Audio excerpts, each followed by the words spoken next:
Hallo liebe Freunde, heute ist wieder Michael Grant mit Klartext an der Reihe. Heute zum Thema: Unser Grundgesetz musste von den Siegermächten genehmigt werden. Natürlich werden wieder viele sagen, das wissen wir schon alles, aber ich mache die Videos ja nicht für die Leute, die alles wissen, sondern für die Leute, die es nicht wissen. Und da wir gerade beim Thema sind, noch kurz eine Anmerkung. Ich bin für jede konstruktive Kritik dankbar, aber Beleidigungen von Leuten, die immer alles wissen, kann ich so nicht hinnehmen, aber ich kann nicht auf jeden einzelnen Kommentar antworten, deshalb mache ich das jetzt so. Also die Leute, die immer alles besser wissen, die frage ich: Wieso habt ihr keinen eigenen YouTube-Kanal? Wieso habt ihr nicht wie ich 51 Bücher veröffentlicht? Wieso seid ihr nicht 7-mal auf der Spiegel-Bestseller und anderen Bestsellerlisten gewesen? Warum, wenn ihr doch alles besser wisst? Also, konstruktive Kritik jederzeit erwünscht. Beleidigungen und blöde Kommentare sagt mir einfach den Geisteszustand dieser Menschen. Und ich habe eines gelernt mit meinen 62 Jahren: Neid muss man sich hart erarbeiten.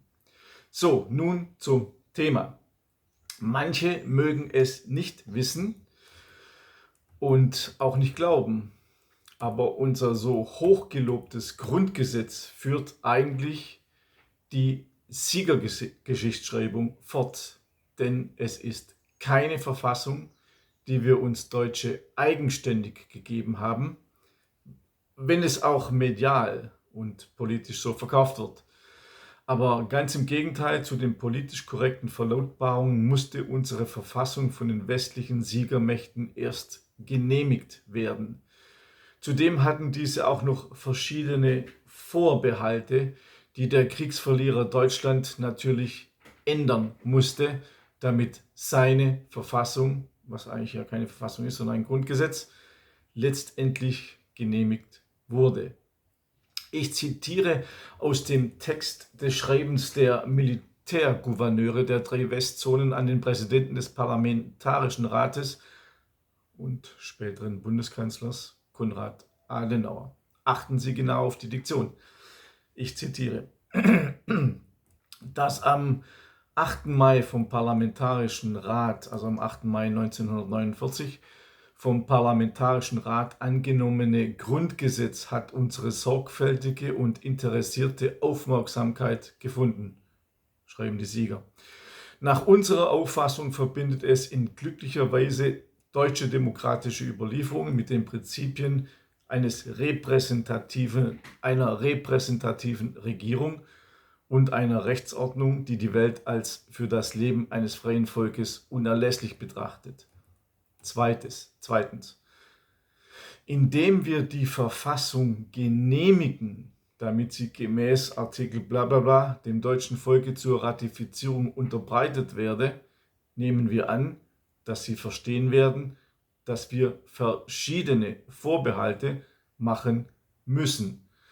Zum Ersten unterliegen die Befugnisse, die dem Bund durch das Grundgesetz übertragen werden, sowie die von den Ländern und den örtlichen Verwaltungskörperschaften ausgeübten Befugnisse, den Bestimmungen des Besatzungsstatutes, das wir Ihnen schon übermittelt haben und das mit dem heutigen Datum verkündet wird. Drittens, es versteht sich, dass die Polizeibefugnisse, wie sie in Artikel blablabla enthalten sind, nicht ausgeübt werden dürfen, bis sie von den Besatzungsbehörden ausdrücklich gebilligt sind. In gleicher Weise sollen die übrigen Polizeifunktionen des Bundes im Einklang mit dem in dieser Frage an Sie gerichteten Schreiben vom 14.04.49 ausgeübt werden. Viertens.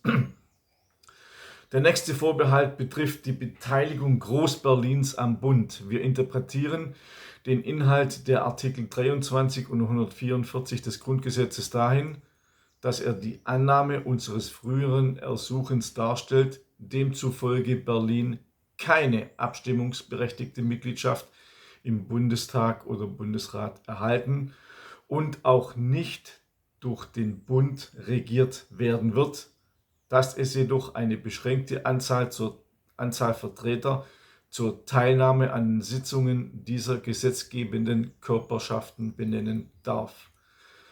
Ein vierter Vorbehalt bezieht sich auf die Artikel 29 und 118 und die allgemeinen Fragen der Neufestsetzung der Ländergrenzen. Abgesehen von Württemberg, Baden und Hohenzollern hat sich unsere Haltung in dieser Frage, seitdem wir die Angelegenheit mit Ihnen am 2. März besprochen haben, nicht geändert. Sofern nicht die Hohen Kommissare einstimmig eine Änderung dieser Haltung beschließen, sollen die in den genannten Artikeln festgelegten Befugnisse nicht ausgeübt werden und die Grenzen aller Länder mit Ausnahme von Württemberg, Baden und Hohenzollern bis zum Zeitpunkt des Friedensvertrages, so wie sie jetzt festgelegt sind, bestehen bleiben. 6. Wir sind der Auffassung, dass Artikel 84 Absatz 5 und Artikel 87 Absatz 3 dem Bund sehr weitgehende Befugnisse auf dem Gebiet der Verwaltung geben. Die Hohen Kommissare werden der Ausübung dieser Befugnisse sorgfältig Beachtung schenken müssen, um sicherzustellen, dass sie nicht zu einer übermäßigen Machtkonzentration führen. 7. Bei unserer Zusammenkunft mit Ihnen am 25. April unterbreiteten wir Ihnen eine Formel, in der auf Englisch der Sinn des Artikels 72 wiedergegeben war. Diese Formel, die Sie annahmen, da sie Ihre Auffassung wiedergebe, lautet wie folgt: Weil die Wahrung der rechts- und wirtschaftlichen Einheit sie erfordert, um die wirtschaftlichen Interessen des Bundes zu fördern oder eine angemessene Gleichheit wirtschaftlicher Möglichkeiten für alle sicherzustellen. Wir möchten Sie davon unterrichten, dass die Hohen Kommissare diesen Artikel in Übereinstimmung mit dem vorliegenden Text auslegen werden. 8. Um die Möglichkeit zukünftiger Rechtsstreitigkeiten auszuschalten, möchten wir klarstellen, dass wir bei der Genehmigung der Verfassungen für die Länder bestimmten, dass nichts in diesen Verfassungen als Beschränkung der Bestimmungen der Bundesverfassung ausgelegt werden kann. Ein Konflikt zwischen den Länderverfassungen und der vorläufigen Bundesverfassung muss daher zugunsten der letzteren entschieden werden. 9. Wir möchten es auch klar verstanden wissen, dass nach Zusammentritt der gesetzgebenden Körperschaften, die das Grundgesetz vorsieht, und nach dem entsprechend dem im Grundgesetz festgelegten Verfahren die Wahl des Präsidenten sowie die Wahl und Ernennung des Kanzlers bzw. der Bundesminister erfolgt sind, die Regierung der Bundesrepublik Deutschland konstituiert ist und das Besatzungsstatut daraufhin in Kraft tritt.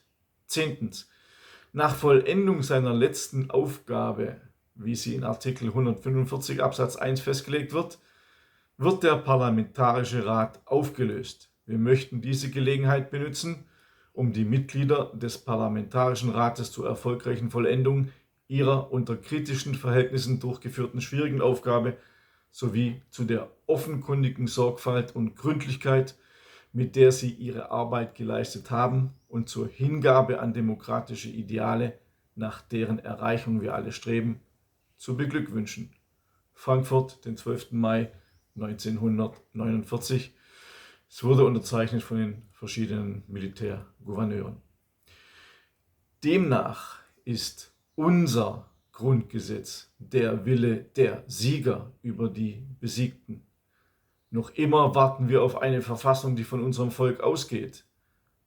In Artikel 146 des Grundgesetzes heißt es: Dieses Grundgesetz, das nach Vollendung der Einheit und Freiheit Deutschlands für das gesamte deutsche Volk gilt, verliert seine Gültigkeit an dem Tage, an dem eine Verfassung in Kraft tritt, die von dem deutschen Volke in freier Entscheidung beschlossen worden ist.